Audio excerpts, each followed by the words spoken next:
August 13 world organ donation டே, அதாவது உலக உடல் உறுப்புகள் தான தினம். இந்தியால பாத்தீங்கன்னா ஆகஸ்ட் 3 ஆர்கன் டொனேஷன் டேவா அனுசரிக்கப்படுது. மூளைச்சாவு அடைந்த ஒவ்வொருவரும் தனது உறுப்புகளை தானம் செய்ய முன்வரலாம். மூளைச்சாவு அடைந்தவங்க இந்த மாதிரி டொனேட் பண்ணும்போது அவங்களுக்கு பேர் டிசீஸ்டு டோனர். மூளைச்சாவு அடைந்தவங்க உடல் உறுப்புகள் தானம் செய்தவதிலே தமிழகம் முதலிடம். அதற்கான விருதினை இந்த முறை சுகாதாரத்துறை அமைச்சர் டாக்டர் அருண்ராஜ் பெற்றுக்கொண்டார். ஒவ்வொரு வருஷமும் ஆர்கன் ஃபெயிலியர், அதாவது heart failure, liver failure, kidney failure, lung failure, இந்த மாதிரி உடல் உறுப்புகள் செயலிழந்து இறப்போரின் எண்ணிக்கை இந்தியாவில் 5 லட்சம் பேர். சுமார் 2 இருந்து 3 லட்சம் பேருக்கு கிட்னி ஃபெயிலியர் ஆகி கிட்னி மாற்று அறுவை சிகிச்சை, கிட்னி டிரான்ஸ்பிளான்டேஷன் தேவைப்படுது. ஆனா 4% பேஷண்ட்ஸ்க்கு மட்டும்தான் கரெக்டான கிட்னி கிடைச்சு டிரான்ஸ்பிளான்ட் பண்ணிக்கிறாங்க.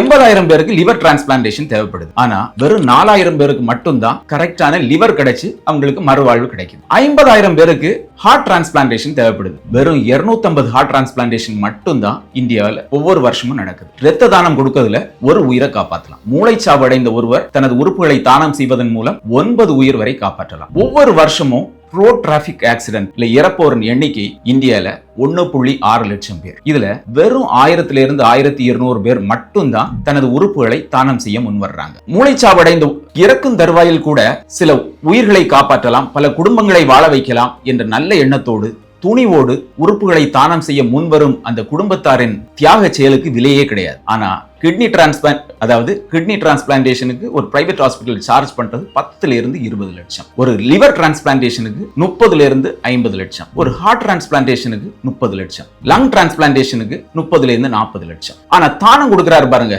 அவருக்கு அரசு ஏதாவது நிதி உதவி வழங்குதான்னு கேட்டா இல்ல. அவங்க ஏழையா இருக்காங்க, வீடு ஏதாவது கட்டி கொடுக்கறாங்களான்னு கேட்டா அதுவும் இல்ல. தானம் செய்தவருடைய பிள்ளைங்களுக்கு கல்வியில ஏதாவது முக்கியத்துவம் கொடுக்கறாங்களா, இடஒதுக்கீடு ஏதாவது வழங்குறாங்களா, இல்ல கல்விக்கு ஏதாவது செலவுகள் செய்யறாங்களா கேட்டா அதுவும் இல்ல.